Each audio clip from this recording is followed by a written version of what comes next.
Bonjour à toutes, bonjour à tous. Juste l'actualité des webinaires de l'expert comptable patrimonial. Donc, le prochain Pas de webinaire problème. aura lieu donc la semaine prochaine avec Allô? RS concernant Allô? la prime de partage de valeur. Tu l'entends? La prime de partage de valeur et donc l'épargne salariale. Tout ça donc sous la baguette de RS. Euh, pour ce qui concerne Force Patrimoine, nous lançons donc le certificat expert comptable patrimonial dans quelques semaines, puisque ça attaque la énième version du certificat, donc commence avec un nouveau groupe le 20 mai. Nous avons un nombre d'inscrits qui permet donc d'ouvrir déjà la session. Donc n'hésitez pas Allô? à vous Je inscrire, vous entends à toujours demander pas. des renseignements sur Vous notre m'entendez? site internet, oui, Pas l'impression de vous et entendre. Je Force règle un peu. Patrimoine et auprès de Benjamin. Donc concernant ce certificat, vous aurez plus de modalités d'inscription et les différents cours et programmes que vous allez retrouver au cours de ce certificat. Objectif de ce certificat, c'est vraiment d'être pratico-pratique, de balayer l'intégralité des thèmes de la gestion de patrimoine, du conseil patrimonial que l'on peut faire en tant qu'expert comptable et donc de balayer, de rentrer dans le détail de certains thèmes pour que vous puissiez répondre à vos clients et commencer à structurer votre cabinet pour établir du conseil patrimonial. Bonjour à tous nos intervenants de ce jour. Concernant le flash marché, je redonne la main à Jean-Marc Chevassu qui va mener donc chef d'orchestre de cette matinée concernant donc l'approche financière, allocation d'actifs et autres. Je te Bien, laisse bonjour à présenter tous. tes invités du jour, Jean-Marc. Oh, ben, ils vont se présenter eux-mêmes maintenant et la plupart sont connus. Alors, Yufeng, on t'entend bien. Je vois que tu étais inquiet, mais on t'entend bien. Et, ben, pour l'instant, on a Louis-Charles, on a Yufeng. Louis-Charles, je te laisse te présenter. Oui, bonjour à tous. Louis-Charles Néraud, JP Morgan Asset Management. Merci à toute l'équipe de me donner l'opportunité d'évoquer un peu les marchés financiers aujourd'hui. Je peux rappeler rapidement qui est JP Morgan Asset Management, donc la filiale de gestion d'actifs de la première banque américaine. Ce qui ne veut pas dire qu'on ne peut parler que des actifs américains. On peut aussi parler d'actifs émergents, d'actifs européens même, puisqu'on a une présence très internationale. On est présent dans une trentaine de pays. Et on gère 3 600 milliards voilà, partout dans le monde. Et en France, on est une équipe d'une vingtaine dédiée à la commercialisation de nos expertises. Armand, on va faire les assets en Les Américains. premier. Oui, bonjour Bah à oui, tous. il y a quand même une actualité qui fait que les Américains, là, vous tenez le haut du pavé, comme on dit. Il y a en effet une actualité financière et économique avec la Liberation Day d'hier, mais on aura l'occasion de l'évoquer dans 5 minutes. Juste du coup, j'en profite pour me présenter. Donc Armand Debreuil, donc c'est plusieurs fois que j'interviens, donc vous me connaissez déjà. Je suis directeur commercial associé chez Fidelity International. Juste pour présenter Fidelity, nous sommes aussi une société de gestion à la base américaine. En effet, on est notamment leader sur le marché de la retraite aux États-Unis. Et en termes d'actifs, on doit gérer un peu plus de 6 000 milliards aux États-Unis et 920 milliards en dehors des États-Unis, ce qui nous place en tant que troisième plus gros acteur dans l'industrie de la gestion d'actifs dans le monde. Pierre-Yves? Bonjour à tous, Pierre-Yves Dittelot, donc je suis le fondateur et le CEO de Legity. Legity est une plateforme crypto-patrimoniale à destination des conseillers en gestion de patrimoine et de leurs clients.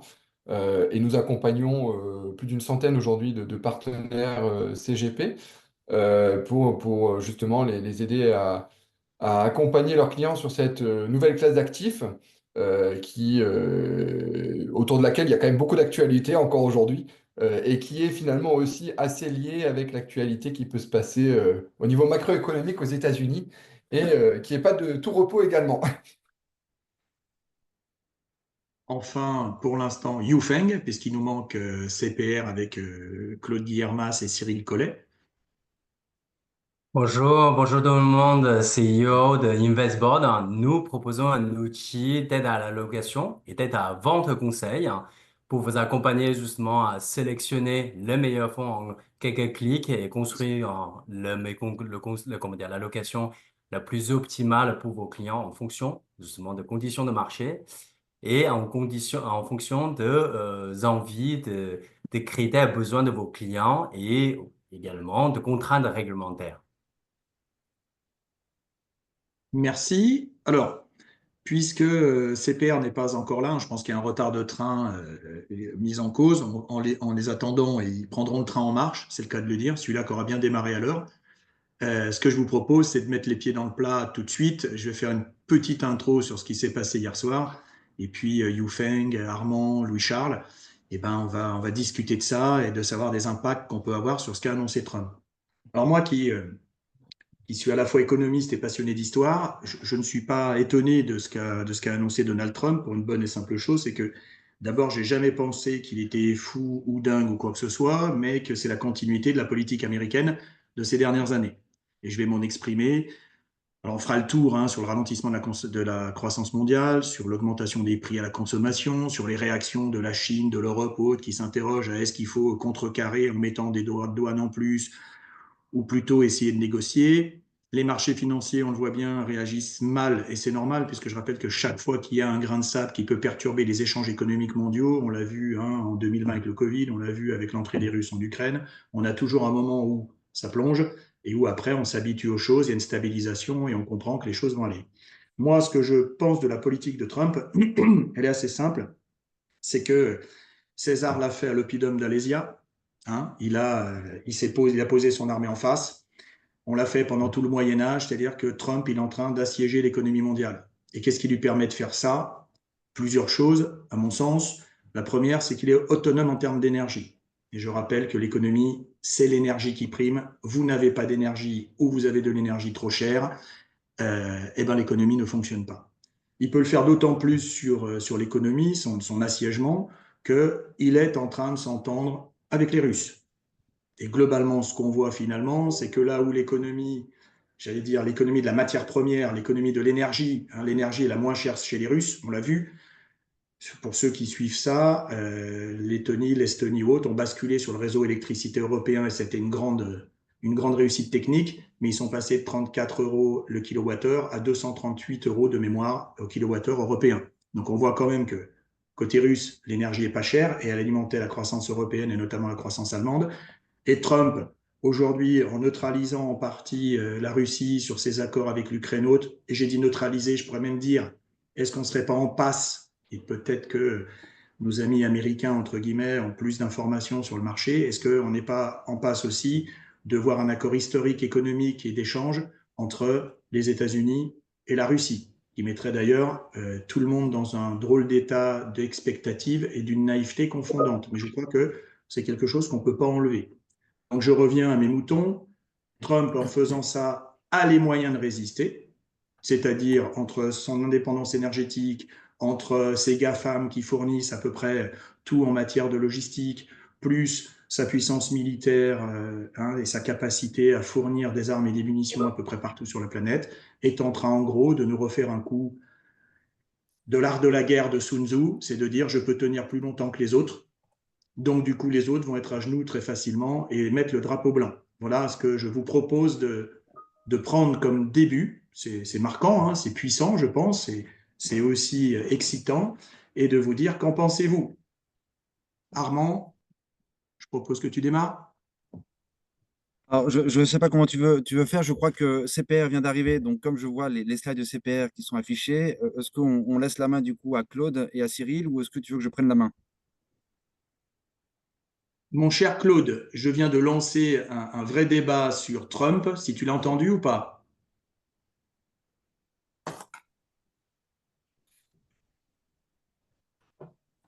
Donc, on va pas perturber Claude et vous êtes là, c'est bon? As-tu entendu la Oui, bombe que bonjour je à viens de tous. lancer dans la On a un petit mare? problème de son, on vous entend très faiblement. Je ne sais pas si vous nous entendez. Oui. Très bien. On va laisser parler Cyril. Donc Cyril est à côté de moi. On va laisser Cyril présenter. Si vous nous entendez bien, c'est bien. Ok. Nous, on vous entend vraiment très faiblement, mais on va faire comme ça. Bonjour à tous. Donc, alors, effectivement, attendez, merci juste, pour on reprend le l'introduction. déroulement normal et on reviendra là-dessus après les slides parce que ça me semble important. Ça vous va? Voilà. C'est. Du coup, je dispose de combien de temps? Dites-moi. Émilie, c'est toi le gardien du temple? Environ 10 minutes, un quart d'heure. Très bien. 10 minutes sur la partie macro, c'est ça? Oui, C'est ça. les autres vont rebondir, hein, ne t'inquiète pas. Ok. Donc, en 10 minutes, c'est parti. Si on bouge au slide suivant, effectivement, la période est difficile. Le vent mauvais vient des États-Unis. On voit que ça a commencé assez vite, juste après l'institution. Il y a effectivement une volonté de alors, Great America Again, pourquoi pas, mais surtout de relocaliser une partie, on va dire, de l'industrie sur place et surtout de réorienter les échanges. C'est-à-dire qu'aujourd'hui, les États-Unis considèrent qu'ils achètent beaucoup trop de matières à l'extérieur et que donc ils veulent réindustrialiser leur pays pour que ça soit localisé. La blague du jour, c'est que c'est bon pour le climat puisqu'on va arrêter de dépenser de l'énergie et du carbone pour faire transiger tout un tas de matériel d'une région à l'autre, voire d'une région à plusieurs autres avant d'être vendu. La vraie idée quand même, c'est que ça se compare aussi à une réindustrialisation qui sera basée fortement sur l'industrie fossile, ce qui n'est pas une bonne chose pour la planète ni pour les gens qui vivent dessus. Sur la page suivante, on a la notion de droit de douane et d'illustration à ce qui vient d'être déjà évoqué plusieurs fois. Donc oui, la seule solution pour quand on veut réindustrialiser, c'est de bloquer les transferts des marchandises.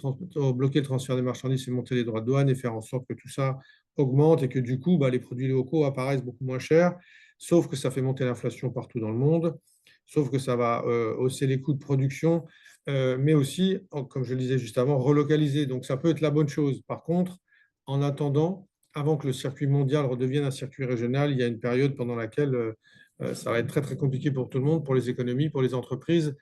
Et finalement, ça va impacter les entreprises les plus dépendantes du reste du monde. Pour être clair, aujourd'hui, quand vous prenez le S&P 500, c'est-à-dire le plus gros indice américain, sur les 500 valeurs de l'indice, il y en a 160 qui font plus de 100% de leur chiffre d'affaires localement, plus de 100% étant une blague évidemment, mais enfin qui sont très très locales, alors que c'est l'inverse pour les entreprises européennes. Les entreprises européennes font les grosses, évidemment, en moyenne, plus de 50% à 60% de leur chiffre d'affaires en dehors d'Europe.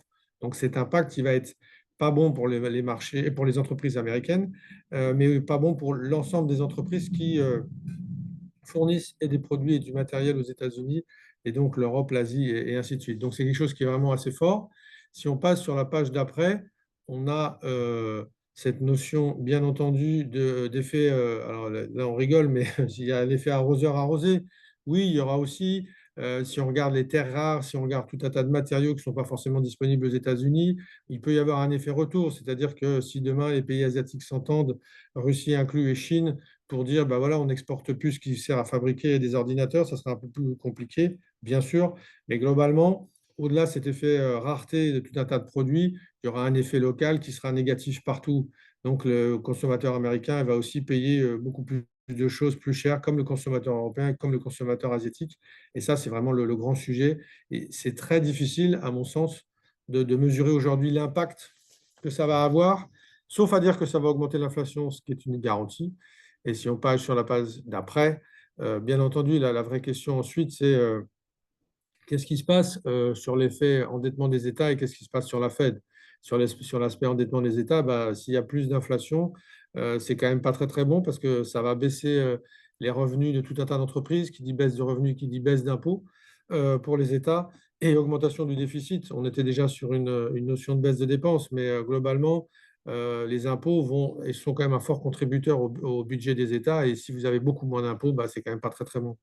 Sachant qu'on est sur une accélération forte de l'endettement des États-Unis. On fustige beaucoup les États européens depuis des années pour ça. Mais là, avec l'Inflation Reaction Act et autres programmes, il y a des gros programmes d'investissement, sans parler du récent programme allemand sur la défense. Donc, on est dans un monde où les biens vont coûter plus cher, excusez-moi, les produits manufacturés aussi, et donc ça va impacter l'endettement des États fortement. Et ensuite, sur la page suivante, ça va effectivement impacter la confiance des consommateurs. J'en ai déjà un petit peu parlé, donc je ne vais pas revenir dessus. Et sur la page suivante, ça va impacter surtout quelque chose de très important, c'est la Fed.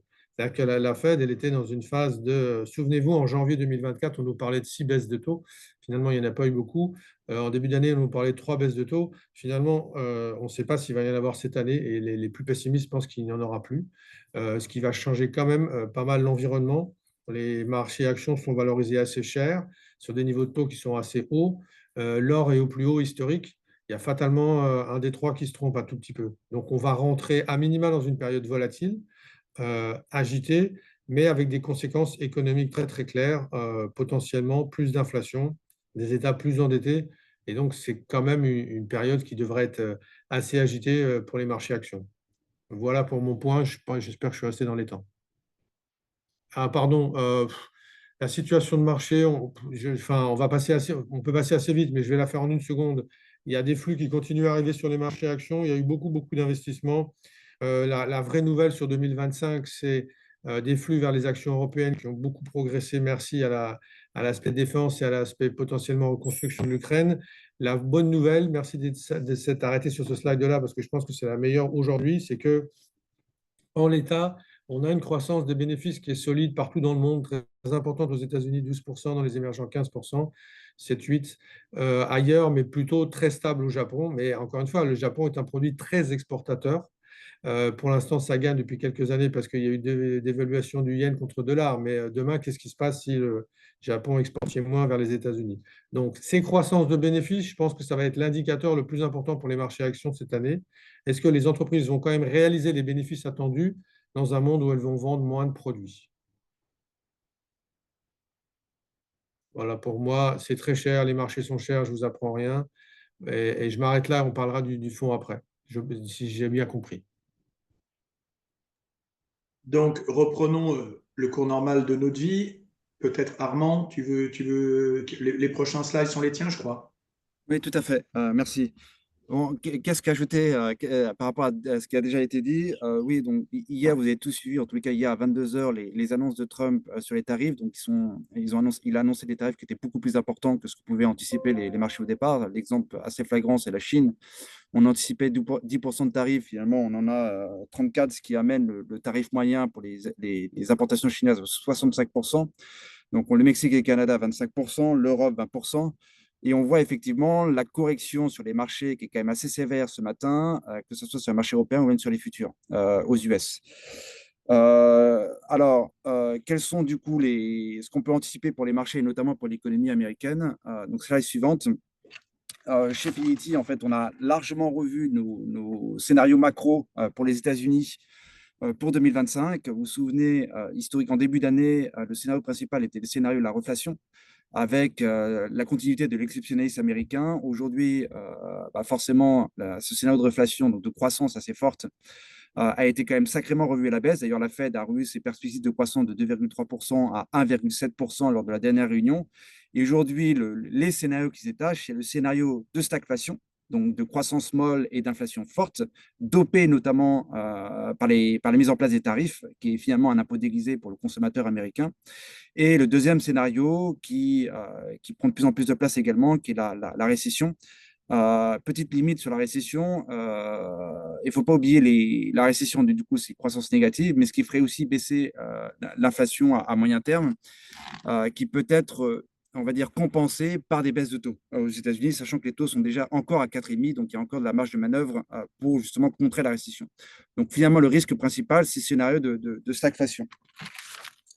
Donc, slide suivant, donc l'inflation, donc j'y reviens pas. Donc, l'inflation, pour l'instant, a été quand même relativement stable aux États-Unis. Si, avec l'application des tarifs, on s'attend à ce que l'inflation augmente fortement, d'ailleurs, c'est la slide suivante.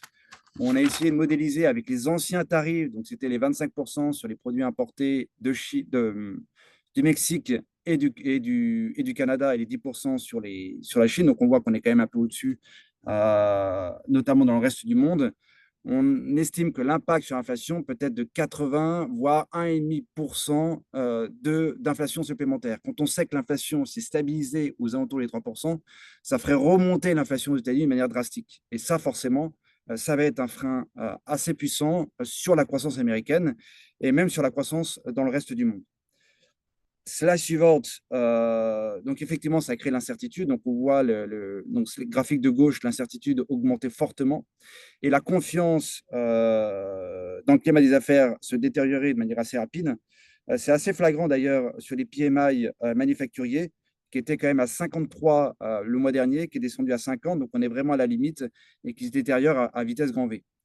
Slide suivante, c'est l'indice de confiance sur les consommateurs. Donc ça a déjà été évoqué par nos amis de CPR.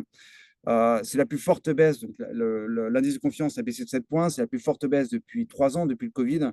Donc et quand on sait que la consommation représente 70% de la croissance américaine, c'est quand même un indicateur avancé sur la consommation des ménages. Et si celle-ci venait à baisser de manière drastique en ligne avec la baisse de confiance du consommateur américain, forcément, ça aurait un impact direct sur la croissance américaine, ce dont à quoi on s'attend, évidemment couplé avec une inflation qui va augmenter fortement, et ce qui ferait inévitablement baisser la consommation et donc la croissance américaine.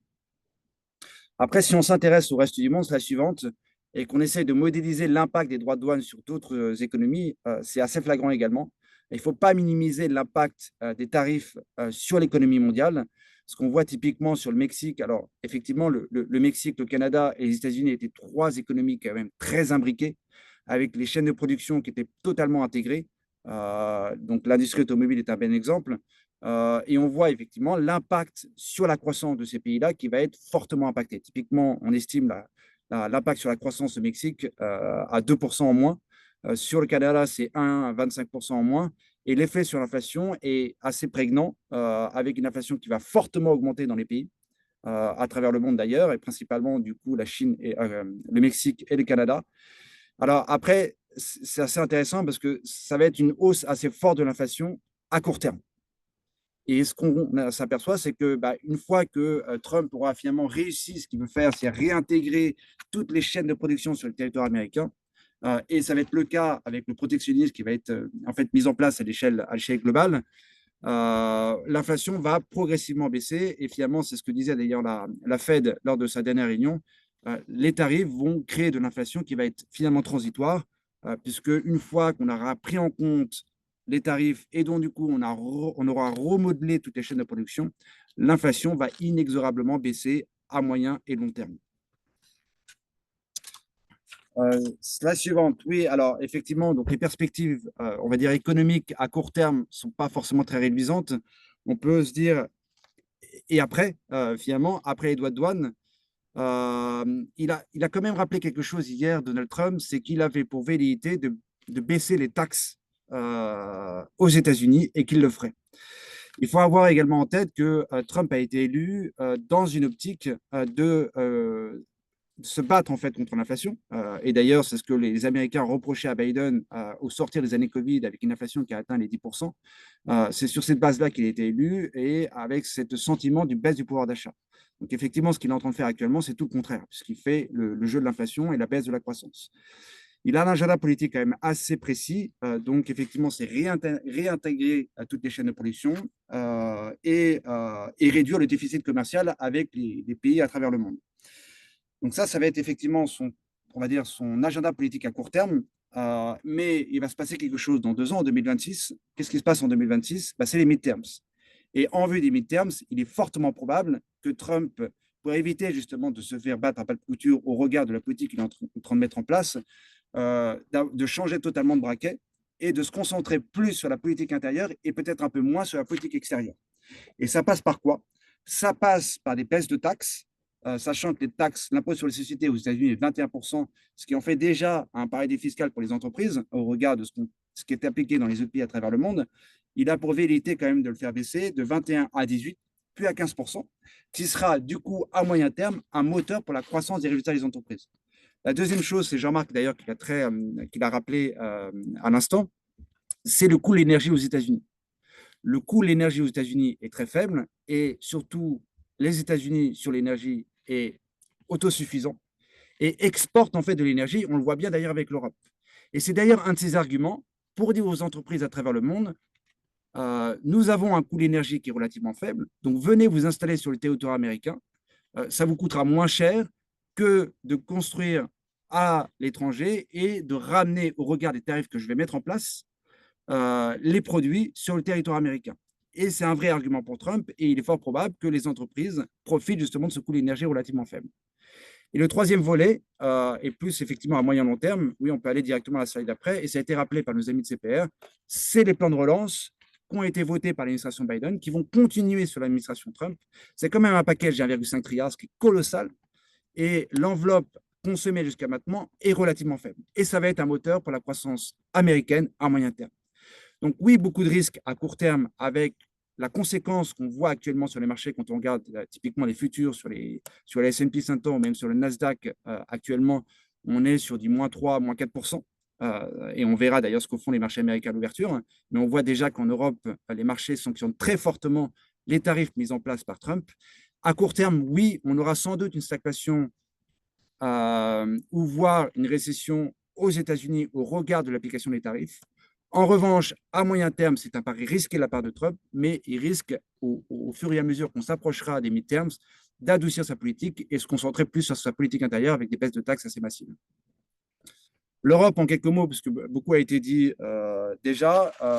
Alors, l'Europe, il y a plusieurs choses positives. Alors, effectivement, les tarifs seront un frein à la croissance européenne.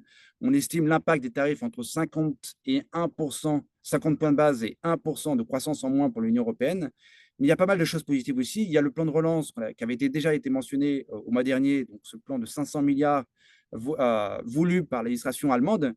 Petit quand même, c'est que pour l'instant, on n'a toujours pas de coalition et qu'il va falloir qu'une coalition se mette en place et que ce budget-là soit voté. Mais c'est déjà des signaux qui sont quand même relativement positifs.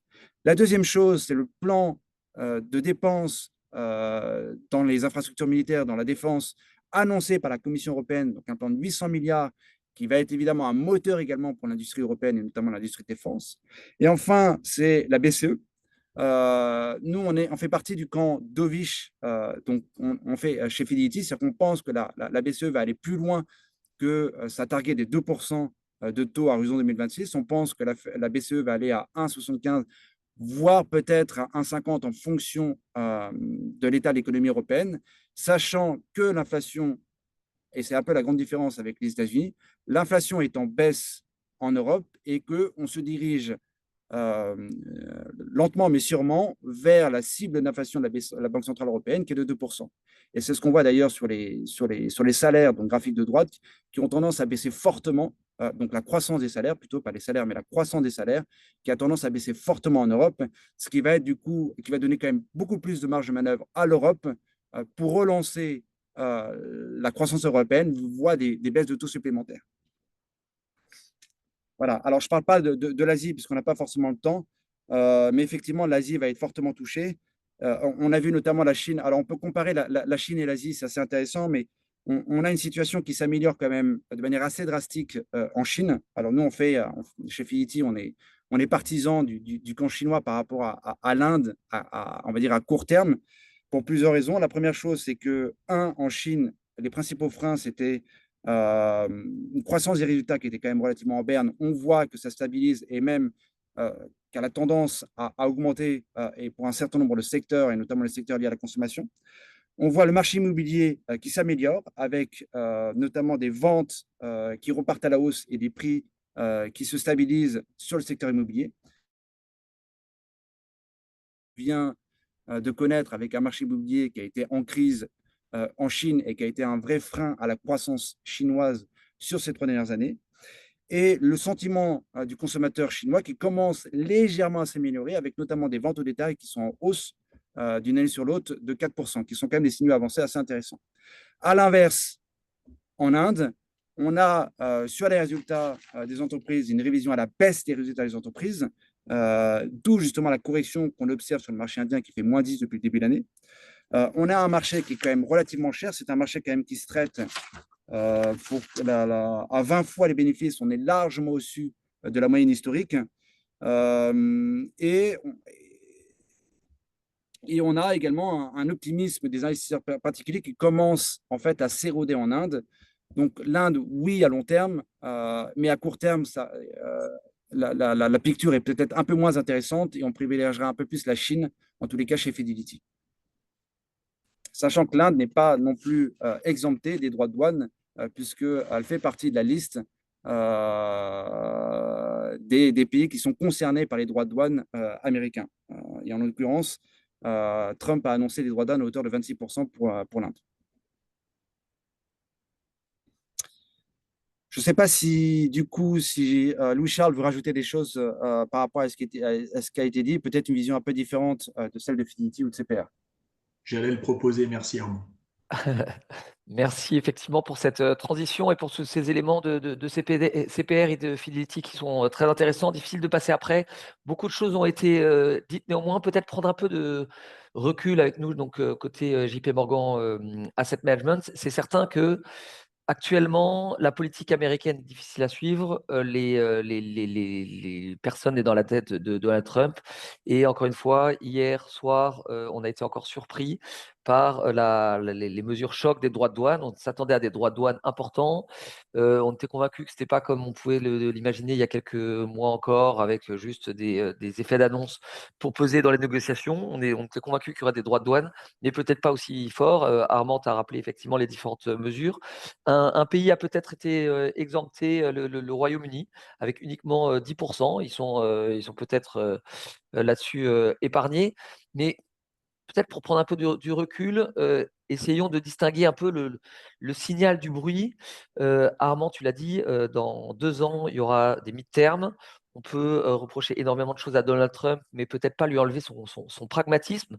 Et c'est pour ça que chez JP Morgan Asset Management, malgré les signaux un peu inquiétants qu'on a sur l'économie américaine, et notamment cette croissance qui a été revue à la baisse de 2,3 à 1,8, ça reste une croissance relativement forte. Je rappelle que c'est un peu plus de 2 fois celle qu'on aura en Europe. Et donc, c'est pour ça que chez nous, à moyen et évidemment long terme, on est assez convaincus de la nécessité de mettre des actions américaines dans les portefeuilles. Depuis 2 ans, on a vu des performances du S&P 500 qui étaient assez stratosphériques, emmenées par les 7 magnifiques, avec un peu plus de 23% de performance du S&P 500 en 2023, 25% de performance en 2024.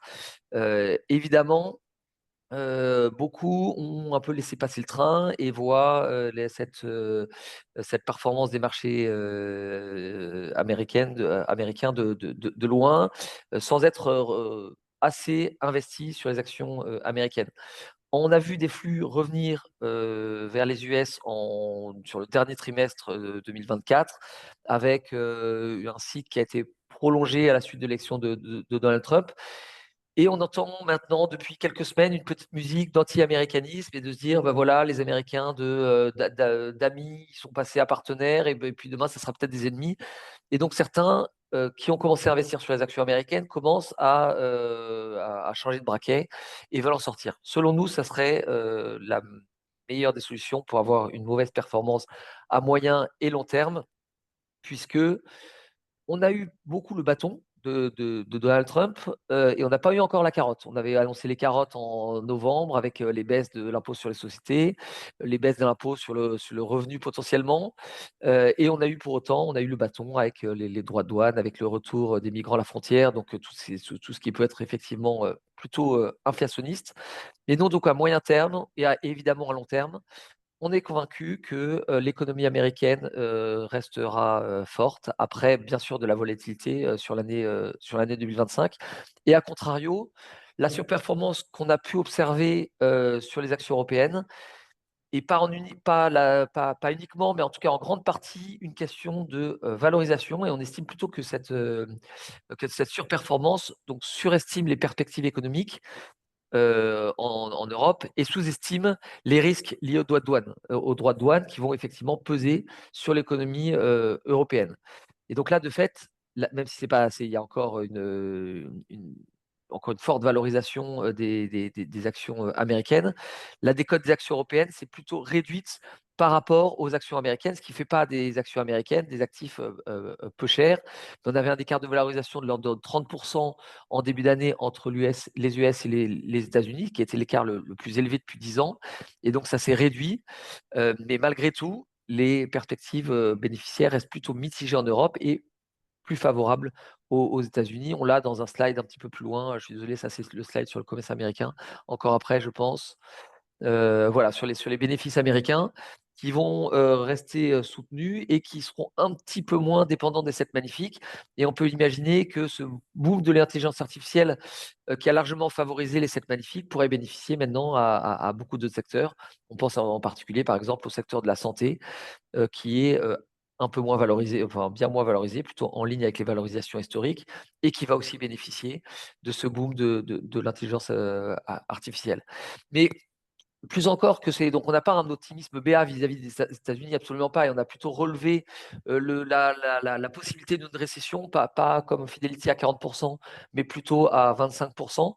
Donc c'est pas du tout notre scénario central d'avoir une récession, mais on a un petit peu augmenté ça dans notre différents scénarios. Mais néanmoins, ça c'est peut-être presque un rappel de pédagogie. Les États-Unis, c'est aujourd'hui 25% du PIB mondial, là où l'Europe, c'est 17% du PIB mondial, comme la Chine. Les 15 plus grandes entreprises mondiales, il y en a une seule qui n'est pas américaine, en l'occurrence Saudi Aramco. Et donc en Europe, on a déjà un biais assez domestique. Les Américains ont la même chose, hein, ils investissent plus sur les actifs américains.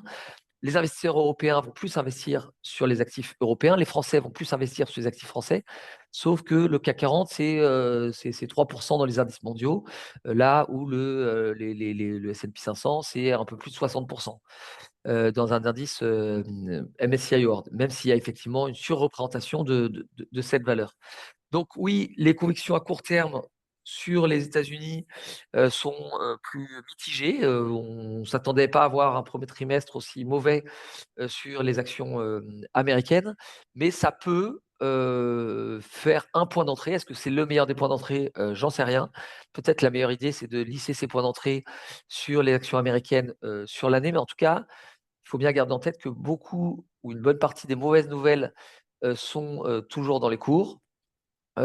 Néanmoins, attention en termes d'investissement, ne pas être trop exposé ni au style croissance ni au style value. Nous, on aime bien ce style blend en bon français, excusez-moi cet anglicisme, mais rester équilibré.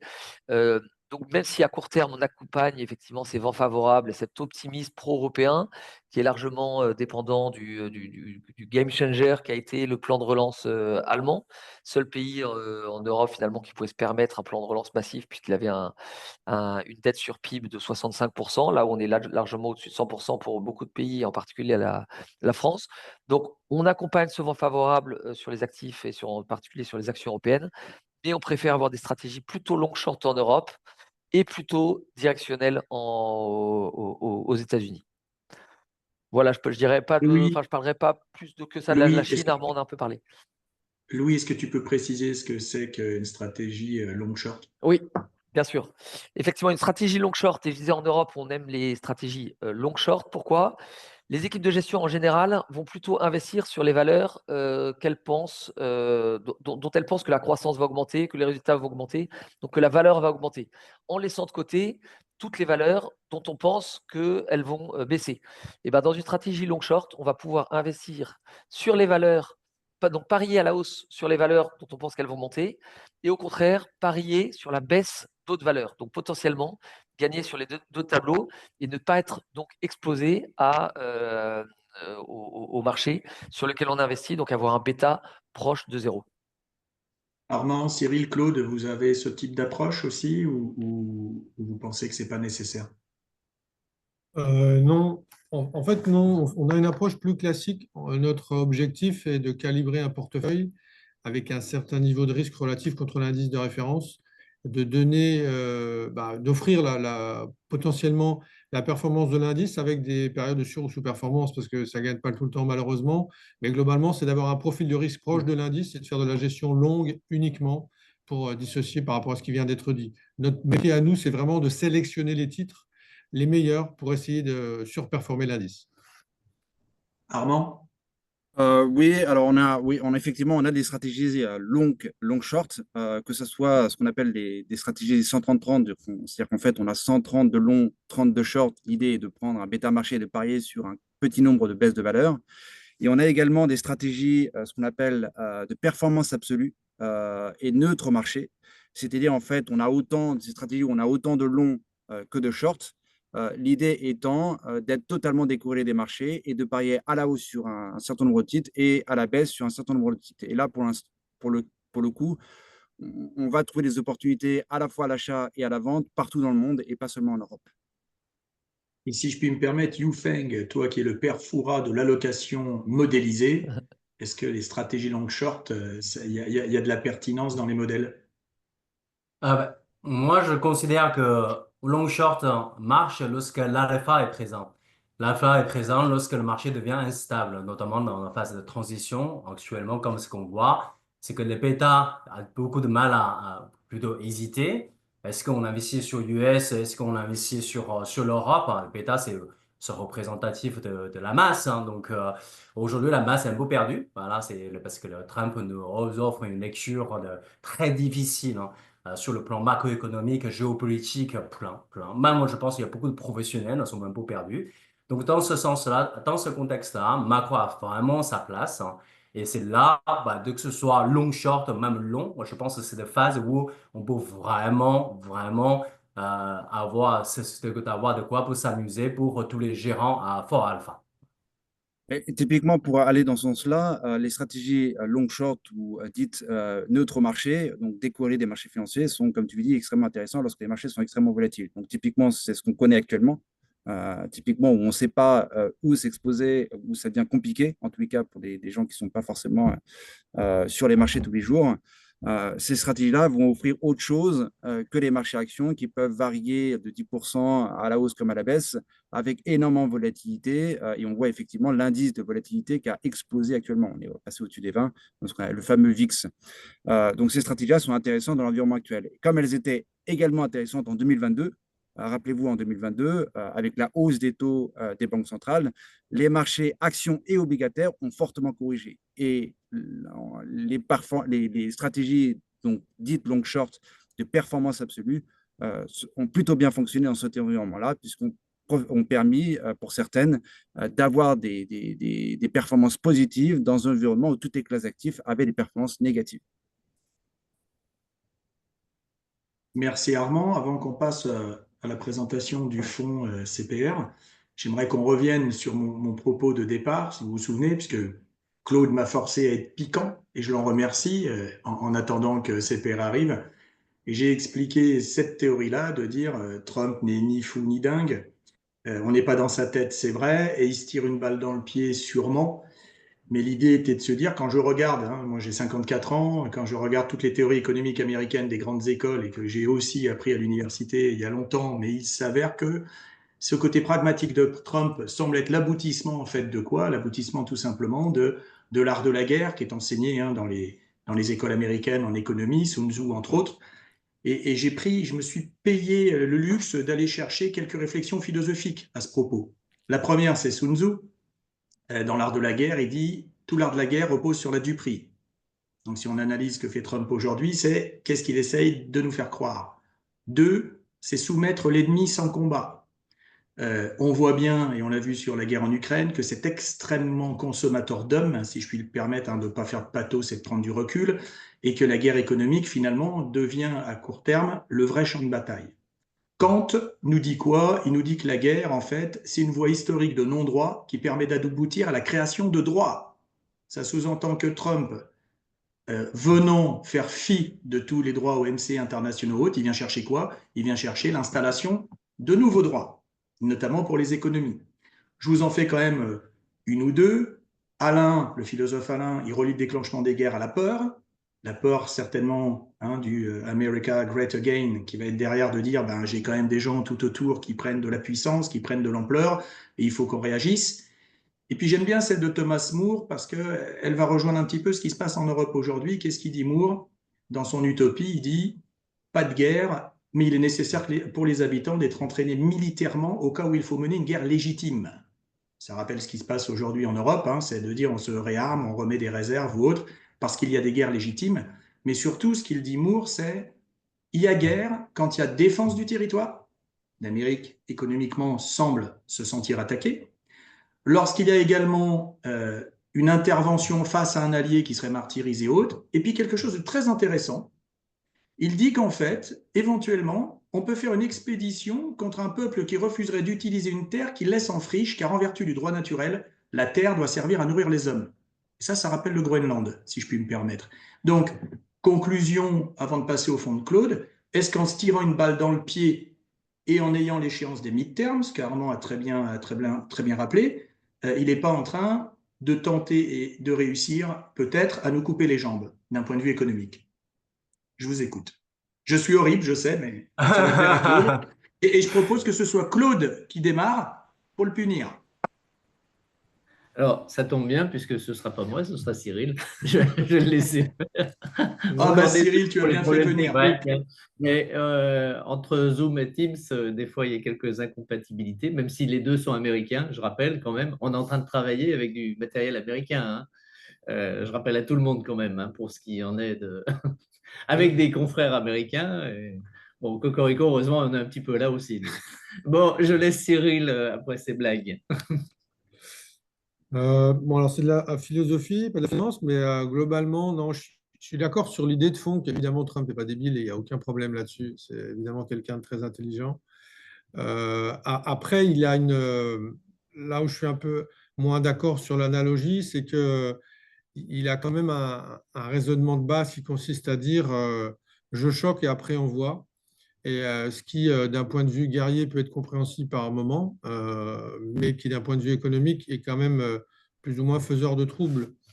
Et je dirais que son arrivée en 2016 avait radicalement changé la perception que l'ensemble du monde avait eu, un, de l'économie américaine, deux, des entreprises, de par la marge de manœuvre qu'il leur a offerte en termes de moins d'impôts, de par les aides, la volonté d'avoir des cadres d'investissement dans lesquels il allait les soutenir. Je pense que tout ça, c'était très bon.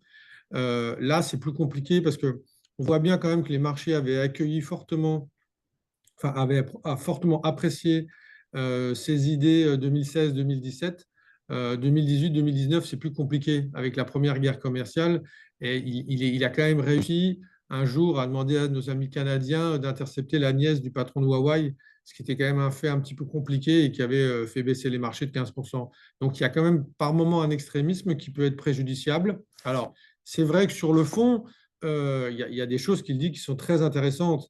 Et je suis complètement d'accord avec ce que vous avez dit à un moment donné. Pardon, je ne sais plus qui l'a dit, mais je crois qu'effectivement, il est là pour dessiner un nouvel ordre mondial, mais dans un premier temps, un nouvel ordre économique, avec des règles différentes, qui sera peut-être pas plus mal que celui dans lequel on est aujourd'hui, ou sera peut-être même meilleur. Ça, c'est à voir. Encore une fois, plus de régionalisation que de mondialisation, même si il souhaite une régionalisation qui le satisfait, mais il veut que tout le monde continue à acheter ses produits, donc il y aura quand même un petit peu des dépendances et des négos. Donc voilà, je suis d'accord sur le fait qu'il ne soit pas bête du tout, évidemment. Je suis d'accord sur le fait qu'il se soit lancé dans une guerre commerciale, mais de tout temps, quand même, les États-Unis sont en guerre commerciale avec le reste du monde. Lui, il est plus visible parce qu'encore une fois, il a une méthode de négo qui est assez particulière.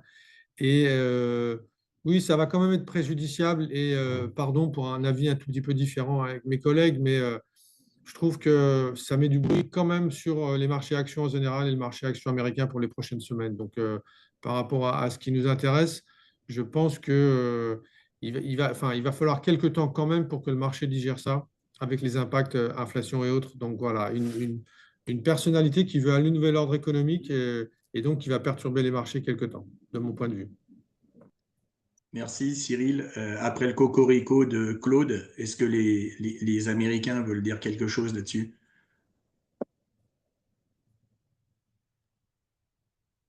Oui, pourquoi pas, effectivement. Non, mais c'est certain que Trump a été élu par les Américains. Il pense aux Américains, il pense à l'Amérique. Et finalement, il y a un côté presque très pragmatique, mais peut-être un peu égoïste de dire on va déstabiliser le reste du monde en s'imaginant que la croissance américaine sera de toute façon au rendez-vous et les Américains sont une sorte d'île au milieu d'un vaste monde sans doute qui va subir les conséquences des décisions américaines.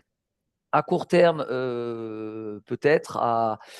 À long terme, il va justement devoir sans doute faire preuve de pragmatisme, peut-être mettre de l'eau dans son vin, parce que si il déstabilise trop les autres pays, ne serait-ce qu'en termes d'immigration, ne serait-ce ça peut déstabiliser aussi les États-Unis. Donc voilà, c'est juste cette réflexion, mais dans une certaine mesure, on peut saluer le fait qu'ils pensent aux Américains. Là où on peut imaginer parfois, quand on le dit souvent, en Europe, on pense à beaucoup de choses, mais pas forcément aux intérêts des Européens. Le monde a changé, est en train de changer, et donc voilà, faut peut-être que et du coup l'Europe aussi est en train de s'en rendre compte et va sans doute plus penser aux intérêts européens et montrer un peu les muscles. Armand, Voilà, c'est une pas très minute philosophique, ou mais pas? Ouais, juste pour compléter le propos, donc oui, en effet, nous, au regard de la correction, et ça, je suis d'accord avec ce qu'a dit Louis Charles, et je suis d'accord avec ce qu'a dit Cyril, c'est qu'effectivement, il y a beaucoup de mauvaises nouvelles aujourd'hui qui sont dans les cours. Et en fait, les marchés sanctionnent très fortement. Et le marché américain, ce que je dis, c'est qu'effectivement, on risque d'avoir beaucoup de volatilité et une économie qui va être un peu moins florissante que ce qu'on a connu par le passé à court terme, mais à moyen terme, si Trump arrive à faire ce qu'il fait, ça peut être une grande chance pour l'Amérique. Parce qu'en fait, ses motivations sont quand même assez bonnes. C'est-à-dire qu'en fait, il veut ramener les chaînes de production pour le travailleur américain. Il veut réduire le déficit commercial, ce qui est tout à fait louable, et il veut lutter contre l'endettement. Après, les motivations sont bonnes. La manière de faire peut-être voilà, un peu parce qu'il met à mal des relations bilatérales qui mettent des années à se mettre en place. Donc, de là à ce qu'on arrive à de nouvelles relations commerciales dans quelques années, s'il voudra relouer des relations commerciales saines, ça risque d'être un peu compliqué. C'est un peu le sujet. Après, ce qu'il faut voir aussi sur les droits de douane, et je finirai par ça, pour certains droits de douane qui sont mis en place, c'est également un rééquilibrage. Si on prend l'industrie automobile, l'Europe applique quand même des droits de douane sur les véhicules du reste du monde, et notamment américains, qui sont à hauteur de 10%, ce qui n'est pas le cas aux États-Unis. Et donc, pendant des années, effectivement, les États-Unis ont vécu sur on va dire, sur cet déséquilibre en termes de droits de douane. Et en fait, de son point de vue, c'est juste un rééquilibrage des droits de douane passés. Il faut aussi le voir comme ça. Merci Armand. Alors pour la partie crypto, Pierre-Yves nous fera un point enfin. C'est pour ça que je ne t'interroge pas tout de suite, Pierre-Yves, ça te va? J'avais le micro Ça coupé. va. Oui. Bon, Yufeng, je te vois dans les starting blocks depuis tout à l'heure. Tu es en train de t'ébrouer comme un cheval prêt à faire le tiercé. Nous t'écoutons. Bon, avant de passer à l'analyse de fonds et l'analyse de marché, je me permets de compléter un peu ce que tout le monde a exprimé sur ce point de vue. Première chose, Jean-Marc, je suis totalement d'accord avec toi. Trump, il est ni fou ni stupide. Au contraire, si je peux me permettre, c'est presque quelqu'un de très brillant. En revanche, je suis un peu en nuance avec ce qu'Arnaud et Louis a présenté, y compris Cyril. Je ne pense pas que c'est quelqu'un, comment dire, pragmatique. Je pense que c'est quelqu'un de très idéologique. Il a un agenda. Il a un agenda très clair. Bon, là-dessus, on se rejoint tous. C'est avoir American Greater Game. Mais au-delà de ça, c'est que, contrairement à ses prédécesseurs, qui cherchent à préserver la domination des États-Unis dans le monde, lui, il cherche à l'amplifier, quitte à détruire complètement le monde tel qu'on l'a construit, quitte à abandonner les alliés, quitte à avoir de nouvelles alliés. Ça, c'est très différent. C'est pour ça là-dessus, il a un vrai agenda. Et par rapport à la finance, je suis moins optimiste là-dessus parce que clairement, lui, l'important pour lui, c'est pas le monde de la finance, c'est l'industrie. Et c'est pourquoi je dis ça, parce qu'aujourd'hui, le monde de finance est construit sur la mondialisation. Et d'ailleurs, la preuve, 70% des capitaux vont aux États-Unis. Et c'est pour ça que le marché américain monte. Et c'est pour ça que la finance, chaque année, arrive à avoir on entend d'avoir de domination, un pouvoir domination de plus en plus fort. Or, si Trump arrive à faire ce qu'il fait, c'est-à-dire vraiment couper le monde par morceaux, le capitaux et les biens et services n'arrivent plus à circuler entre eux, ben, en fait, on aura forcément des industries, des familles. On entend des industries qui appartiennent à familles, de clans très forts. mais on n'aura pas tel qu'on a vécu aujourd'hui, c'est-à-dire une finance globalisée et un monde qui est construit sur ce que le valeur qu'on a vécu jusqu'à là. Donc voilà. Donc ça, c'est là-dessus, je pense qu'on est à long terme, s'il arrive à vraiment faire ce qu'il veut faire avec son agenda, je suis beaucoup moins optimiste. Yufeng, si je puis me permettre, il y a du Sun Tzu en toi.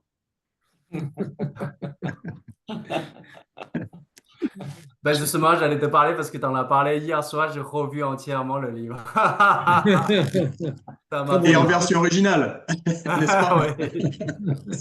L'art de la guerre. Voilà, Bien, mais on lance la ouais. présentation. On lance la présentation du fond. Ouais. Justement, ben, aujourd'hui, dans le programme, est-ce que je vais partager l'écran? Est-ce que vous voyez mon écran? Oui. Alors, d'habitude, dans le programme, on fait cas pratique. D'abord, l'analyse d'un fonds. Ensuite, voir l'impact de ce fonds dans un portefeuille type. Aujourd'hui, je vous propose de toujours faire la même chose dans l'analyse d'un fonds. Voilà. En revanche, par rapport au contexte, je sens qu'il y a beaucoup d'incertitudes macroéconomiques. Ce que je vous propose, c'est de passer en revue rapidement sur Investboard, voir un peu ce que le marché en ce moment évalue. Parce que, étant gérant presque pendant 20 ans, il y a quelque chose qui est pas évident pour tout le monde, c'est de savoir que souvent, le marché ne price pas ou évalue pas la même chose que ce que les analystes disent, les analystes macroéconomiques ou les analystes fondamentaux, des critères fondamentaux. Donc voilà, donc je vous proposerai de faire d'abord l'analyse de fonds, voilà, d'un fonds américain, puisque aujourd'hui que tout le monde considère que c'est important d'avoir des actifs américains à long terme, même si à court terme il y a une vraie incertitude. Et c'est pour ça qu'on va focaliser sur un fonds américain de Cyril, côté CPR. Ensuite, je vous proposerai de faire un review sur ce qui se passe sur le marché en ce moment sur Investboard, ce qu'on voit les acteurs de marché price. D'accord?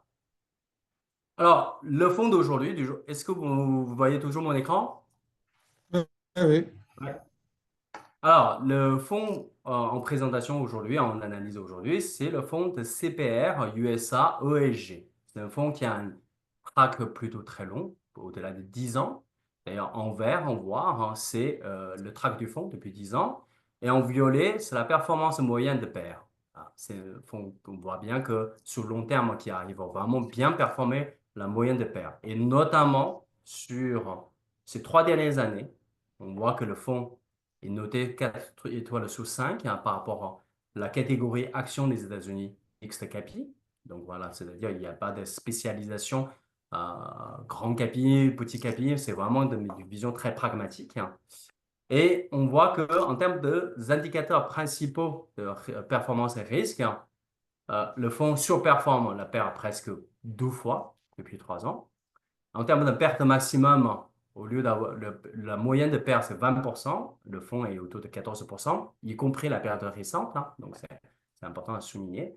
Et en termes de volatilité, on a 2 points de volatilité en dessous de la moyenne de perte.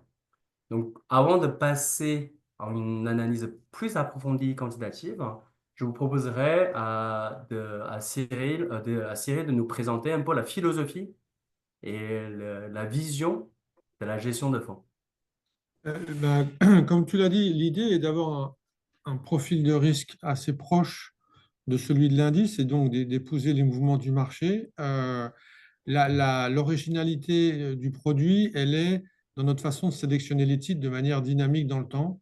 Mais sinon, pour revenir à ce que tu disais sur les grandes capis, on a en permanence des grandes capis, des moyennes capis, des petites capis. C'est-à-dire que la construction qu'on a spécifique au niveau de la sélection de titres dans le portefeuille, elle mélange ces trois éléments-là, parce que pour nous, c'est important.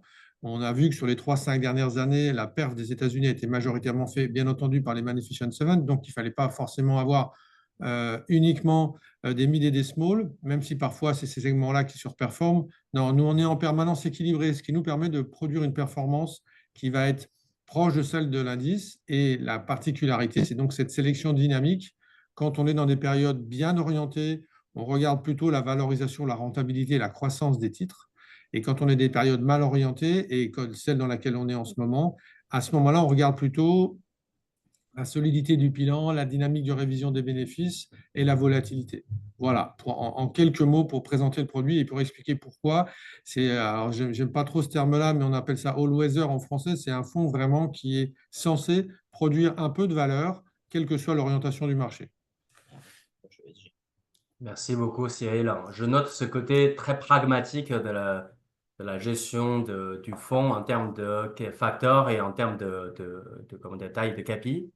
Justement, si je regarde le fonds sur ce 10 ans de track en comparaison avec ses pairs, bon, sur 10 ans, donc il n'y a pas beaucoup de fonds qui ont des tracks aussi longs, on regarde le ratio haussier baissier par rapport à la moyenne de sous-catégories, on voit que le fonds, il est sur 10 ans placé entre un ratio dans la zone de meilleur fonds et de fonds agressif. Ça veut dire quoi? C'est si on regarde le ratio, lorsque la moyenne de paire monte 1%, le fonds il monte à 1,06%, donc meilleur que la paire. Et lorsque la paire perd 1%, ben, le fonds perd 1% également. Donc cette asymétrie sur 10 ans, c'est extrêmement intéressant, ce qui permet au fond de générer autant d'alpha par rapport à ses pairs. Par contre, on parle du côté pragmatique, c'est ça, hier soir, je regardais, je trouve ça intéressant. Ce côté agressif est disparu depuis 3 ans. Le fonds est revenu dans la zone meilleure, mais dans la zone défensive par rapport à ses deux pairs. Voilà. C'est ça que je trouve, sans entrer forcément dans le détail de comment c'était fait. Vous avez entendu ce que Cyril a présenté tout à l'heure. Je pense que c'est certainement ce côté un peu dynamique, actif, qui a permis de voir, qui a permis d'avoir ce côté comment dire, agressif et bon fond sur 10 ans, parce qu'on sait très bien le marché action 10 ans sur long terme apporte. Et par contre, à court terme, lorsqu'il y a plus de risques, le fonds est capable de replier un peu sur lui et d'avoir un profil un peu plus défensif. Et quand on parle de défensif, ça reste quand même très notable parce que lorsque le pair monte 1%, le fonds augmente 90 pour 19 pp, donc quasiment 1%. Et quand le pair perd 1%, en revanche, il perd que 80 pp, 0,88%. Donc, ça, moi, je trouve que c'est vraiment quelque chose de très intéressant. Au-delà de la notation qu'on fait sur la performance moyenne sur 3 dernières années, 4 années, je trouve que c'est une bonne synthèse du comportement passé. Mais en revanche, cette analyse de la ratio baissier haussier, cette analyse de l'asymétrie de comportement de fonds est toujours très refléteur de l'alpha des gérants. Voilà. Face à Si des je peux me permettre, situations oui, si je peux me permettre d'ajouter un tout petit mot, bien entendu, dynamique, hein, je maintiens plutôt blend par moment et défensif par d'autres. Après, il y a un petit côté ESG aussi qui ne doit pas être complètement neutre, c'est-à-dire qu'on voit le ESG comme effectivement, malheureusement, privant de performance parfois quand on n'a pas tous les Magnificent Seven dans le portefeuille. Mais sur moyen terme, c'est plutôt quelque chose qui élimine ce qu'on va appeler le risque extrême. En tout cas, c'est la façon dont on a choisi de prendre en compte le ESG chez nous via un filtre. Et je pense que l'ESG importe sur le risque extrême un peu plus de stabilité. Donc, je pense que c'est un mélange des deux. Même si c'est principalement factoriel, je pense que l'ESG contribue aussi à rendre le fonds un peu plus défensif par moment. D'accord, ok. Très bien. Merci beaucoup, Cyril. Alors, si on pousse un peu l'analyse un peu plus, on a approfondi un peu plus ce qu'on voit d'ici sur une simple fiche de fond, on va passer sur une analyse factorielle du fond sur des récentes périodes. Ce que je propose, c'est, j'introduis un peu de différents facteurs du marché action et je vais identifier le benchmark marché action américain. On va regarder sur les 3 dernières années.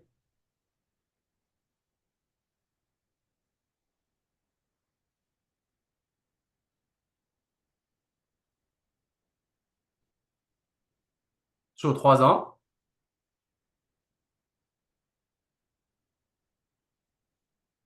On va d'abord faire une analyse factorielle. Ce qu'on constate que le marché action US est principalement drivé par comment dire, le grand capi, le croissance. Voilà. Ça, c'est très clair. Il n'y a pas les autres facteurs sont secondaires. Donc, le marché action US sur ces 3 dernières années, 5 dernières années, monte essentiellement dû à ces 2 facteurs-là. Alors que le fonds, lui, vous voyez, il n'a aucun point rouge. On n'a pas besoin de lire les chiffres. Par rapport aux différents facteurs, il n'y a aucun point rouge. C'est-à-dire que par rapport aux différents facteurs, il n'a pas un biais très prononcé. Il a un certain équilibre de facteurs et c'est ce qu'on appelle souvent dans le jargon la diversification de facteurs. Et c'est certainement grâce à cette diversification de facteurs que le fonds va présenter un profil défensif dans le contexte actuel. Je ne sais pas si Cyril, ce que tu en penses. Ben, effectivement, ça correspond à ce que je disais juste avant, c'est-à-dire que dans les périodes qu'on trouve plutôt bien orientées, on va s'appuyer sur certains facteurs, mais encore une fois très classiques, hein, la valorisation, la rentabilité, la croissance des entreprises, et dans d'autres, on va plus regarder la volatilité, la stabilité du bilan. Mais ça vient aussi du fait que quand on construit le portefeuille, on a en moyenne 150 à 200 valeurs dans le portefeuille, c'est-à-dire qu'on essaye d'avoir une vision où les paris sont très présents sur les valeurs, mais on va avoir des expositions sectorielles qui sont relativement neutres, c'est-à-dire le poids dans l'indice de référence, plus ou moins 2%.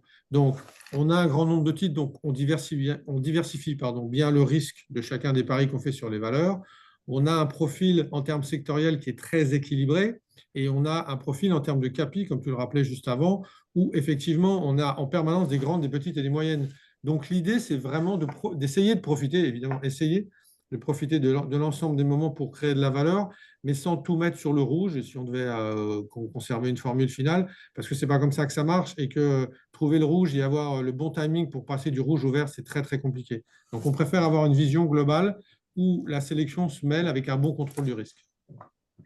Juste, Cyril, quand tu dis 150 à 200 valeurs, c'est bien les valeurs, l'horizon de choix, hein, c'est le nombre de choix que vous avez, mais le fonds ne fait pas 150 à 200 lignes, on est d'accord?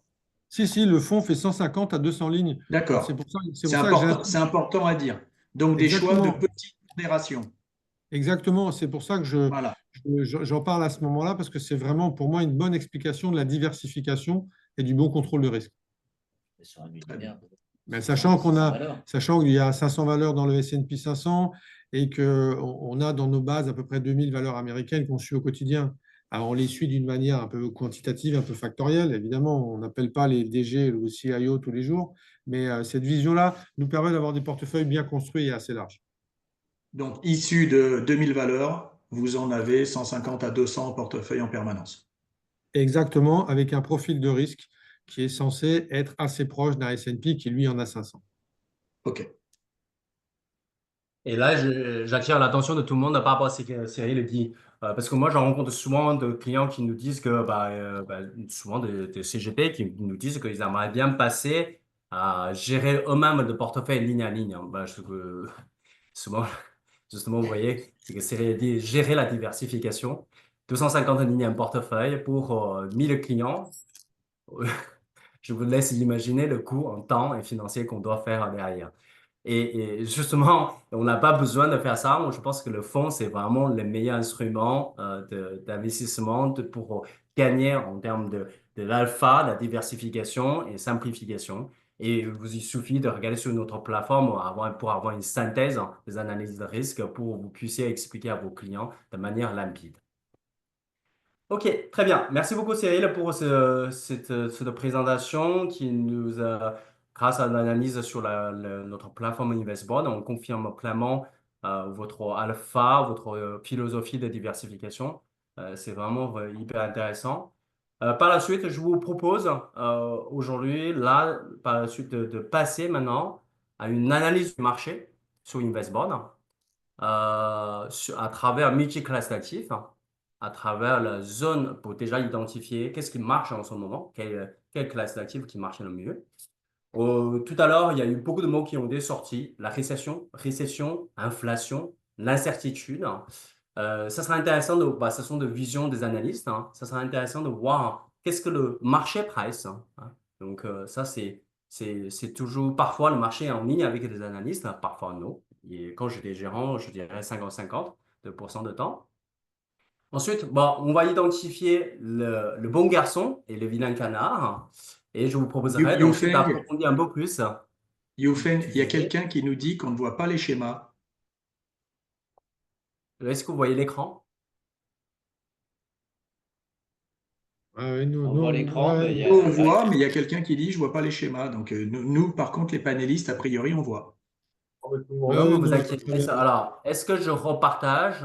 Est-ce que vous voyez l'écran? Sachant que je présente aucun autre schéma, on doit tout faire sur la plateforme. C'est Alors, bon je à nouveau? regarde. On voit une page figée, me dit un spectateur anonyme. Et un autre répond, Caroline, merci, il faut cliquer sur l'écran de Yufeng. Donc, on va te cliquer dessus, Yufeng. Et option d'affichage. Donc, ça va se Cliquez-moi, résoudre. cliquez-moi, Si ça n'hésitez pas. chatouille, c'est normal. Voilà. Donc, je disais qu'on va identifier les bons garçons et les vilains canards. Et ensuite, on va essayer d'expliquer un peu pourquoi cette situation actuelle et est-ce que c'est tenable dans le temps. D'accord? Alors, première chose, là, on va analyser sur les 3 derniers mois, donc depuis l'arrivée du Trump au pouvoir effectif, et on va comparer l'action globale, les obligations entreprises, le haut rendement, les obligations inflation, qui est un bon indicateur de l'inflation et aussi de la croissance prévue, comment dire, anticipée par le marché, et les obligations souveraines corps, donc essentiellement les États-Unis et l'Europe. On va regarder leur comportement sur ces 3 derniers mois. Ah bah, ce qu'on voit, celui qui marche le mieux en ce moment, c'est les obligations entreprises. 3 derniers mois, hein, d'accord? Donc ça, c'est la performance. Ce je amplifie un peu ce rendement. C'est 2% de rendement annuel sur sur le premier trimestre de l'année 2025. Et celui qui marche le moins bien, évidemment, c'est les actions en termes de classe d'actifs. Et pourtant, on pourrait croire, de manière un peu simpliste, action baisse, obligation monte, on arrive à une récession. Mais si on regarde un peu plus en détail, l'autre actif qui n'a pas marché, c'est les obligations souveraines. Et l'autre actif qui marche relativement, c'est les obligations à inflation. Qu'est-ce qu'on peut interpréter derrière ça? Ça veut dire que, certes, l'actif risqué action baisse, connaît certaines volatilités. Cependant, le marché, pour le moment, ne presse pas de récession ni de très forte inflation. C'est ça qui est intéressant. Pourquoi? Parce que si on entend une récession, il faut qu'on fasse la distinction entre récession et crise. La crise peut être provoquée par la faillite d'une entreprise, comme Lehman. La crise peut être provoquée par la remontée imprévue de l'inflation. La récession, c'est différent. La récession, c'est une baisse de croissance importante. Voilà. Donc, qui, par conséquent, va tirer l'inflation vers le bas aussi. L'inflation à moyen long terme. D'accord? Donc, ce qu'on voit en général, quand on est dans une phase de récession, c'est l'action de baisse et les obligations souveraines montent. Donc, le prix est ce qu'on appelle le phénomène de flight to quality. Or, aujourd'hui, ce qu'on voit, c'est que en termes d'allocation par le marché d'actifs, certes, on sort le marché action, mais c'est pas pour autant on se met sur les obligations souveraines qu'on considère le plus sûres et on va tout simplement arbitrer vers la partie passive des entreprises, donc les obligations. On n'a pas totalement quitté le bilan des entreprises, on continue à investir dedans, mais tout simplement on sort la partie active, on peut se mettre sur la partie passive. Voilà. Voilà cette première analyse de la vision du marché à travers le comportement de différentes classes d'actifs. Vous voyez bien que le marché que la vision du marché n'est pas totalement tranchée encore entre la récession, l'inflation, crise inflationniste, mais se situe un peu plutôt encore dans entre le deux. On pense qu'encore il y a encore, comment dire, le prix de risque à prendre. On est en train de traverser certainement une phase de transition. Le marché devient un peu instable, un peu plus volatile, mais c'est pas pour autant, c'est la catastrophe. Alors, ce qui est intéressant, c'est que on va regarder ce qui, côté action, ça baisse, c'est plus volatile. Et pour autant, est-ce qu'il faut sortir du marché action? Parce que quand on voit cette performance, 3%, c'est-à-dire annualisé sur un an, c'est moins de 12%. Donc, ça pourrait, la question de sortir, ça se pose. Alors, moi, je vous propose d'abord regarder par une analyse par les États-Unis. Voilà. On va regarder les différents facteurs aux États-Unis, c'est-à-dire en termes de grandes entreprises, petites et moyennes entreprises, le facteur dividende, le value, voilà, le fonds qui investit dans le value. Ce qu'on voit, celui qui marche moins bien en ce moment, c'est la croissance. Alors, depuis 3 mois. Suivi par quoi? Le petit moyen capi. Ce que je disais tout à l'heure, le monde finance est le plus impacté. Voilà, le monde de finance avec la croissance. Donc, ce sont des entreprises qui ne sont pas forcément rentables, mais qui sont très capitalivores, si on veut dire, très consommateurs de capital. Ils ont sans cesse besoin de nouveaux flux qui arrivent. Alors, on voit que ce monde-là, ce facteur-là, souffre du Trump. Voilà. En revanche, de l'autre côté, on a le facteur faible volatilité, valeurs qui sont certainement négatives, mais qui représentent un comportement beaucoup plus stable, beaucoup moins volatile que la croissance. Et on a les 3 premiers gagnants, entre guillemets, sur actions US, c'est dividende, le value et faible volatilité. Voilà, vous voyez, il y a quand même une dichotomie assez importante entre moins 1% et moins 11% sur le marché, au sein du marché actions US. Cependant, c'est quand même à souligner, malgré cette dichotomie, globalement, les différents facteurs du marché actions US baissent. À noter que le marché actions US représente quasiment 70% de la capitalisation mondiale. Donc, ce qui explique tout à l'heure ce que vous avez vu, lorsqu'on regarde action globale, ça baisse, parce que essentiellement, c'est tiré par l'action US vers le bas. Étant un peu chauvin pour tout le monde, ça sera intéressant de voir ce qui se passe en Europe. En Europe,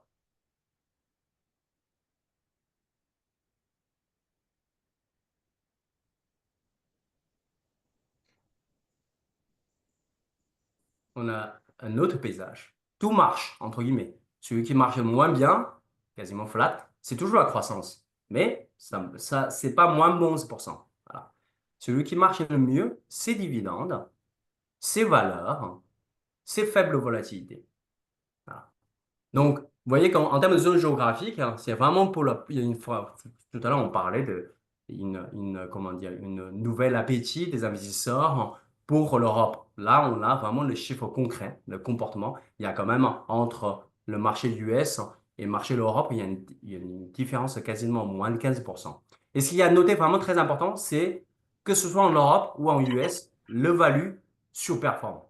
Et ça, et en même temps, le faible volatilité surperforme aussi. Ça, c'est très perturbant. Ça montre un côté du marché qui ne tranche pas. Pourquoi? Parce que l'homme value, quand ça surperforme, c'est lorsque le marché considère qu'il y aura une croissance potentielle importante. Voilà. Donc là, tout ce qui est l'industrie va remonter. Et tout ce qui est, on va être plus profitable. On va avoir une productivité qui monte. Et ce qui est pas vraiment en ligne avec comment dire, en ce moment, la crainte de récession. Et de l'autre côté, en plus, économiquement, la faible volatilité, le facteur quand on marche, c'est lorsqu'il y a une appréhension, comment dire, une aversion de risque qui augmente sur le marché. Donc, c'est ça qui est un peu perturbant sur le marché actions en ce moment. Et d'ailleurs, on voit que ça se passe partout, de la même manière que ce soit aux États-Unis ou en Europe. Ces 2 facteurs surperforment simultanément au détriment de croissance. Donc, vous voyez, c'est que pour le moment, si on regarde en termes de facteurs, sur le marché, on ne s'est pas totalement tranché. Mais en tout cas, une chose est sûre, on considère tout ce qui se passe, c'est au profil des industries, on va dire, traditionnelles. Et on peut nous offrir une autre vision, encore, c'est de regarder par secteur, différents secteurs. Quels sont les secteurs qui marchent en ce moment? Et là, parmi autant de secteurs, sur 3 derniers mois, pareil, c'est trade économique. On a tout ce qui est métaux précieux qui fonctionne très, très bien. Voilà. Ça, et c'est en décorrélation par rapport au dollar. Hein. Bah, l'explication pourquoi l'or augmente. Bah, je pense que l'or augmente pour une simple raison, parce que le marché considère que ce que Trump est en train de faire, c'est en train d'accélérer le processus de dédollarisation. Voilà. Donc le dollar aura moins de crédibilité à terme et sa corrélation, évidemment, ça perd la corrélation entre le dollar et les métaux précieux. Juste pour vous donner une vision, hein, avant 2008, même avant 2012, quand l'or monte, quand le dollar monte, l'or monte. Quand le dollar baisse, l'or baisse. De deux, il y a une corrélation assez forte. Or, actuellement, il y a une décorrélation entre les deux, et typiquement, principalement due à cette vision par le marché sur la dédollarisation à cause de tout ce qui est fait par Trump. Ensuite, le deuxième facteur qui fonctionne, c'est le secteur financier. C'est normal, parce qu'en Europe, le courbe de pente se pontifie. Ça permet d'augmenter la rentabilité du secteur financier. Et quand le secteur financier fait partie aussi du secteur value, ce qui attire énormément de flux. Voilà, le troisième facteur, c'est le service public.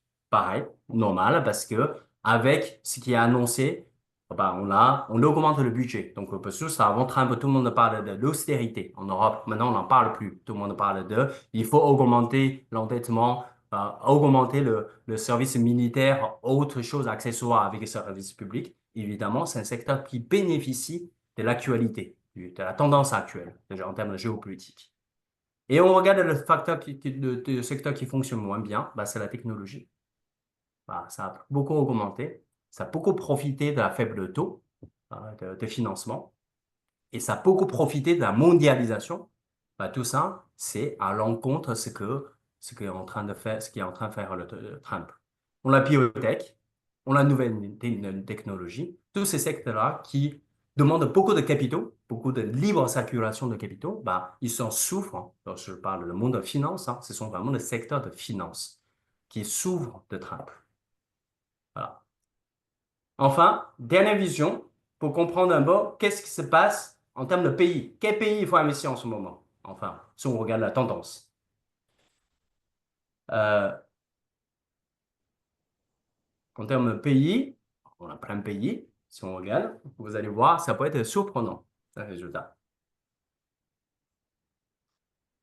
Sur les 3 derniers mois, ce qui fonctionne bien, et ce qui fonctionne moins bien, ce qui fonctionne bien, c'est l'Autriche dans la zone euro.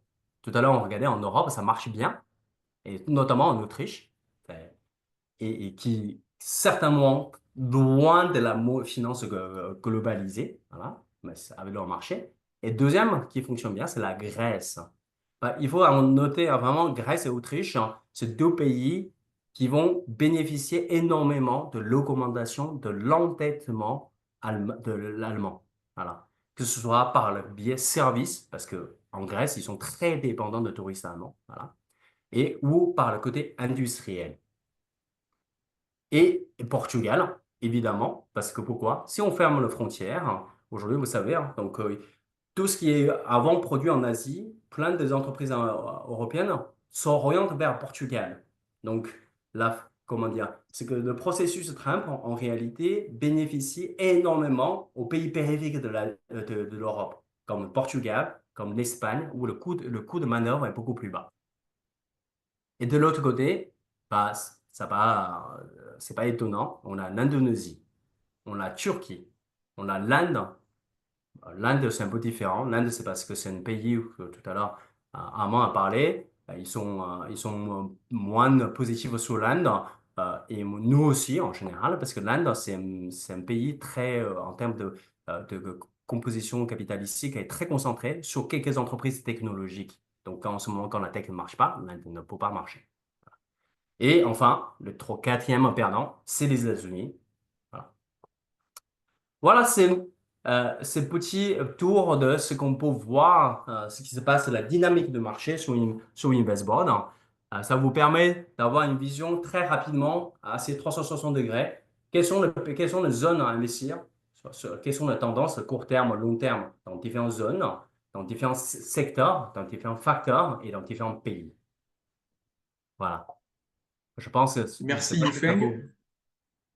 Merci je pense beaucoup que Yufeng. ça peut vous aider à piloter votre comment dire, allocation d'actifs dans ce monde comment dire, De erratique brut. qui nous, qui nous réserve Trump. Voilà. Merci Yufeng. Comme nous sommes sous Merci. bannière américaine, Pierre-Yves, it's up to you, my friend. Merci, merci. Bon, bah, je vais être dans la continuité de tout ce qui a été dit, hein, puisque on va bien évidemment parler crypto, mais tout ce qui se passe, notamment aux États-Unis, impacte également cette classe d'actifs. Et j'observais là tout à l'heure hein, que bah, finalement, hier, quand Trump a fait ses annonces, donc évidemment, les marchés actions ont tout de suite réagi. Hein. Bon, on voit les futurs américains sont entre moins 2, moins 3%. On voit en Europe ce que ça fait. Et le Nikkei était autour des moins 3 aussi cette nuit. Mais bah, les cryptos, c'est un peu pareil aujourd'hui. Le Bitcoin, quand il y a eu bah, cette annonce, a baissé entre 3 et 4%. Donc on voit que c'est à peu près l'impact est de la même ampleur. Après, il y a d'autres cryptos, bien sûr, qui baissent plus, puisque c'est différent. Mais si on s'arrête déjà au Bitcoin, on voit que bah, finalement, aujourd'hui, le Bitcoin, certes, reste un actif volatile, mais pas beaucoup, beaucoup plus volatile que par exemple, les actions de la tech américaine. Donc déjà, ça, c'est intéressant, toujours en termes de diversification d'allocation d'actifs. Hein. Ça reste un actif aujourd'hui, si on parle Bitcoin, qui a toute sa place, et notamment après un mois de mars qui a été très chargé en termes d'actualité. Alors, ces actualités ne sont pas forcément reflétées dans le prix, mais on va faire un petit tour voilà, en quelques minutes de ce qui s'est passé. Donc, premièrement, un petit point de marché vraiment sur l'évolution des prix, et peut-être on peut passer au slide d'après. Mais si on fait une photographie par rapport bah, au précédent webinaire et à aujourd'hui, les prix ont peu évolué. Alors, bien évidemment, bah, à hier soir, ça a un petit peu changé. Hein. Donc, aujourd'hui, on est plutôt à 82 000 $ que 85 000 quand j'ai préparé il y a 2 jours le document. Mais grosso modo, voilà, le dernier webinaire, on était autour de 83 000 84 000 $ sur le Bitcoin. Aujourd'hui, on est à 82 000 après ce qui s'est passé hier soir avec les annonces. Donc voilà, il y a quand même peu d'évolution. On observe simplement que Bitcoin continue d'accroître sa dominance dans le marché des cryptos, puisque bah, aujourd'hui, Bitcoin représente en termes de valorisation hein, plus de 61% de la valorisation totale de ce marché-là. Et la deuxième crypto, qui est Ethereum, a un peu plus de mal pour des raisons. Il y a plusieurs raisons hein, qui peuvent expliquer ça, mais je ne suis pas sûr qu'on ait le temps de rentrer en détail là-dessus. Mais donc voilà un petit peu juste l'état des lieux du marché en termes de performance. Et la slide d'après,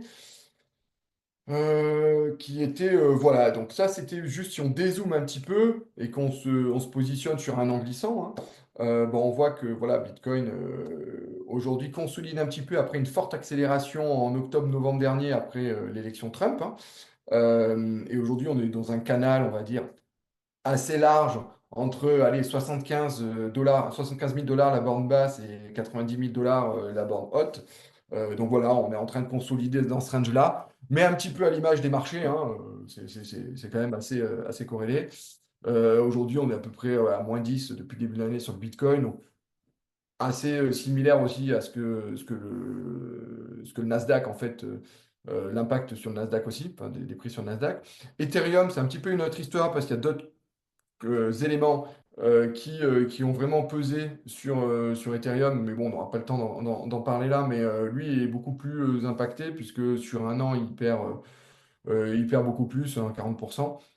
Voilà, néanmoins, il conserve un fort potentiel parce qu'en termes d'utilisation, en termes d'adoption, on voit que c'est croissant et puis que ce qu'il faut aussi avoir en tête, c'est que notamment pour Ethereum, il y a une grosse communauté derrière, notamment de développeurs, tout ça. Et donc, il y a des évolutions qui sont en cours et qui pourraient redonner beaucoup de valeur à moyen terme à Ethereum. Maintenant, on regarde juste les performances, toutes les classes d'actifs confondues. Alors là, bah, forcément, c'est plus trop d'actualité après ce qui s'est passé hier, hein, mais il y a 2 jours, en fait, c'est ce qui était là. On voit que l'or caracole en tête. Et ça s'est amplifié encore cette nuit, puisque enfin, voilà, l'or est vraiment vu ça. Les marchés européens rattrapent un petit peu de retard par rapport à ce qu'il y avait, les performances de l'année dernière, donc sont plutôt plutôt positif, malgré la baisse encore. Donc là, on peut enlever 2 à 3% hein, sur les performances qui sont affichées ici, puisque je les ai mises, mais il y a 2 jours. Voilà. Et puis les États-Unis, forcément, sont un peu plus impactés avec tout ce qui se passe autour de Trump. Et puis ensuite, on voit Bitcoin et Ethereum, entre guillemets, qui ferment la marche. 2024, c'était l'inverse. C'était Bitcoin et Ethereum qui étaient sur les 2 premières marches du podium, avec l'or en troisième. Mais bon, on verra ce qui se passe dans l'année. Et effectivement, tous ces éléments macroéconomiques, politiques, impactent les marchés dans leur globalité. Difficile vraiment d'avoir une vision à moyen terme, hein, parce que aujourd'hui, je pense que les marchés doivent digérer un petit peu l'annonce d'hier soir de Trump, voir un petit peu ce qui peut se passer. Est-ce que à moyen terme, long terme, Trump aura raison ou pas? Difficile. Mais bon, ça a été déjà cité, hein. Je pense que Trump, voilà, c'est pas quelqu'un d'idiot. Il a des raisons de faire ça, et on l'évoquait notamment sur le marché automobile européen, hein. Enfin voilà, nous, on implique des taxes douanières depuis pas mal de temps sur l'importation de voitures américaines. Et donc, bon, voilà. Mais voilà, difficile d'avoir une vraie visibilité d'ici, par exemple, la fin de l'année. Donc on verra, je pense qu'il faut naviguer un petit peu à vue, adapter ses allocations d'actifs, son risque, et notamment sur les cryptos, ou moi, c'est un peu aussi ça, bénéficier de ces excès de volatilité, j'ai envie de dire, pour renforcer certaines positions. Puisque si on se projette quand même en termes d'investissement d'épargne, c'est plutôt sur du moyen long terme. Est-ce que ces tarifs douaniers, c'est une catastrophe au niveau économique mondial à horizon 3-4 ans? Je ne pense pas. Il y aura des ajustements de toute façon. Si ça ne va pas dans le bon sens, ce n'est pas dans l'intérêt de Trump non plus, hein. Donc, voilà, il n'est pas idiot, hein. Il veut pas scier la branche sur laquelle il est assis non plus, hein. Donc on verra, mais potentiellement, si on se reparle, on va dire en fin d'année, ça serait potentiellement des points d'entrée intéressants sur les actifs risqués en général, hein, que ce soit par exemple la tech américaine, ou les actions américaines, ou le Bitcoin, par exemple. Maintenant, en termes d'actualité, Justement, ouais. Pierre-Yves, est-ce que, vu cette volatilité, on n'a pas intérêt à placer un peu de notre portefeuille en stable pour garder un moyen d'aller chercher la baisse? Effectivement, aujourd'hui, dans l'univers des cryptoactifs, il y a 2 grandes catégories, on va dire. Il y a les actifs volatiles, donc Bitcoin, Ethereum et les autres, et des stablecoins, qui sont, eux, conservent une valeur stable face au dollar ou à l'euro, parce qu'il y a les deux. Aujourd'hui, en termes d'innovation financière, il y a des choses extrêmement intéressantes, hein, ce qui se passe, puisqu'il y a de plus en plus de produits, et Legity travaille là-dessus, hein, de produits, on va dire, d'épargne de rendement sur ces stablecoins, à l'image, on va dire, de produits à rendement obligataire ou autre dans la finance traditionnelle. Donc, il y a quand même une convergence, hein, entre la finance traditionnelle et les cryptos. Donc, effectivement, il y a 2 choses intéressantes. Soit rentrer progressivement, construire une position progressive sur Bitcoin, Ethereum, voilà, pour petit à petit lisser ses points d'entrée dans cet environnement qui reste volatile et un petit peu instable, en se disant, voilà, mon investissement, j'ai un horizon d'investissement moyen-long terme, et à horizon 2 ans, 3 ans, 4 ans, par rapport aux news, en tout cas, qu'il y a dans l'écosystème et au niveau politique, ça sera positif. C'est un actif d'avenir en termes de performance. Et soit conserver une poche, on va dire, de cash, hein, qui peut être en stablecoin notamment, pour prendre des positions régulières sur ces actifs-là. Donc, effectivement. Donc, voilà. Et on va voir justement en termes de news, même si ça ne se reflète pas dans les prix, c'est des choses extrêmement intéressantes qui se sont passées au mois de mars. Et donc, l'actualité a été très riche. Si on passe du coup au slide d'après.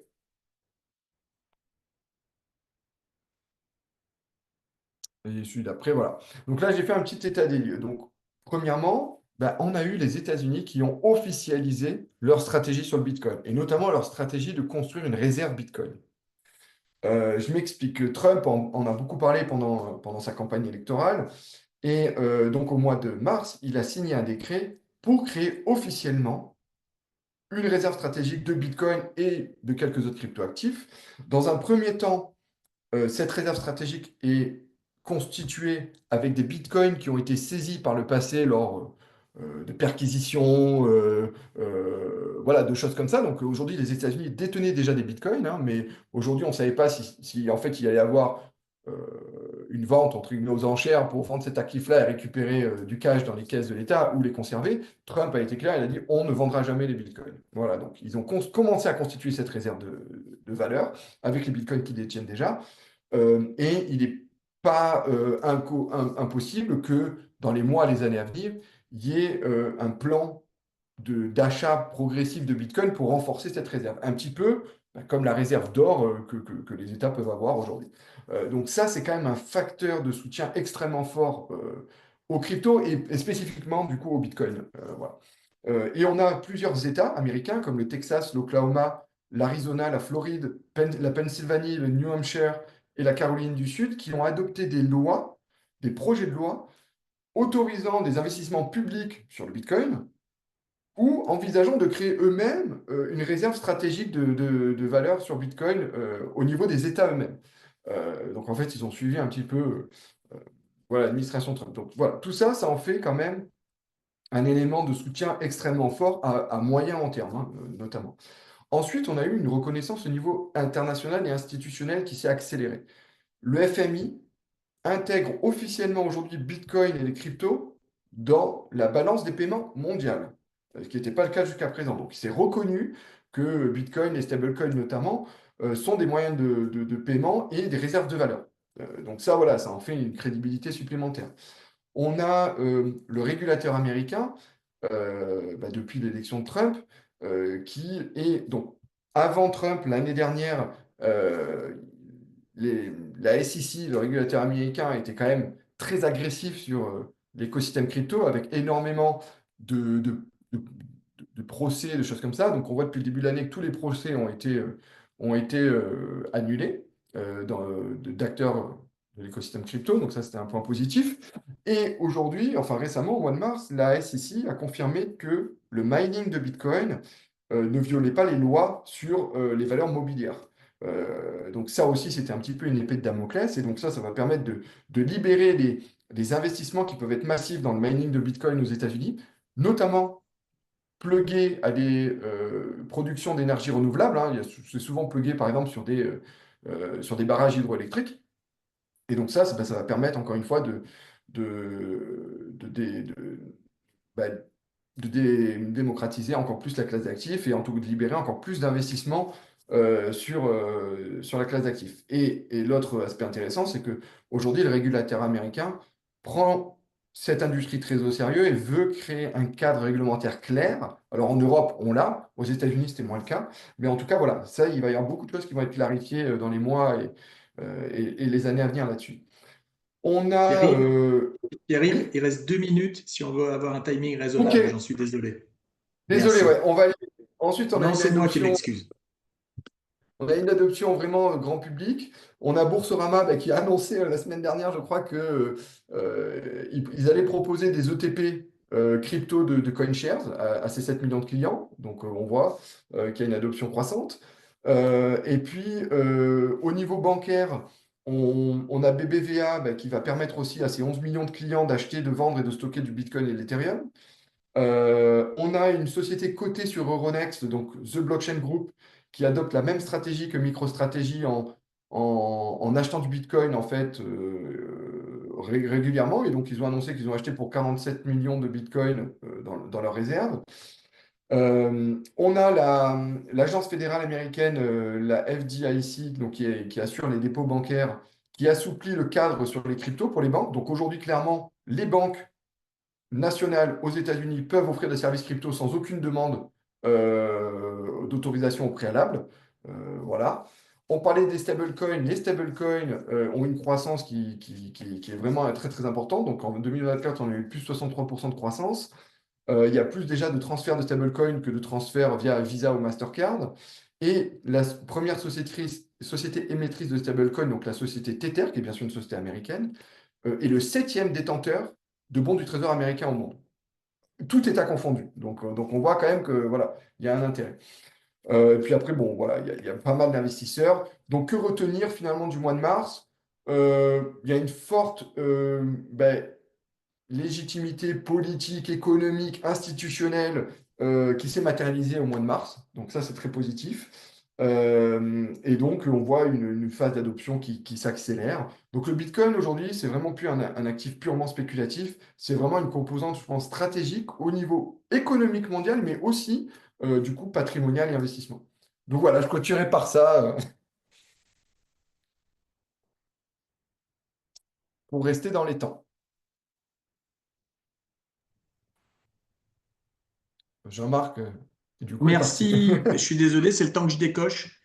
Merci Pierre-Yves. Écoutez, on arrive à la fin. Je crois qu'en conclusion, on a vu qu'on pouvait faire de la philosophie et du marché financier, et qu'il y a même un lien. On a vu aussi, et il faut quand même le dire, que la volatilité, c'est bon pour l'allocation d'actifs. Je crois qu'on l'a démontré notamment avec Evans Board et nos intervenants. N'oubliez pas que l'allocation d'actifs en OPCVM, il y a dans chaque OPCVM un, deux, voire trois gérants qui prennent en compte tout ça. Parce que souvent, vous prenez tout ça dans le cortex frontal et puis vous dites gérer tout ça, c'est quand même dingue ou très difficile. Oui, mais il y a des professionnels dans chacun des OPCVM qui le font. Il y a des outils informatiques, on l'a vu avec Youfeng. Et puis, la seule chose à dire pour finir sur une pointe d'humour, c'est que le cocorico de Claude était quand même bien faiblard. On se retrouve. Je ferai mieux la prochaine fois. On se retrouve le mois prochain. Si Emeline peut nous donner la date, c'est le premier jeudi de chaque mois, même heure et de bonne humeur. Merci à tous. Merci. Je crois Merci que pour le mois de beaucoup. mai, c'est un mardi. Ah, donc ce sera un mardi. Merci beaucoup. Merci. Au revoir. Bonne journée à tous. Bonne Merci à journée. vous pour Au revoir. l'organisation.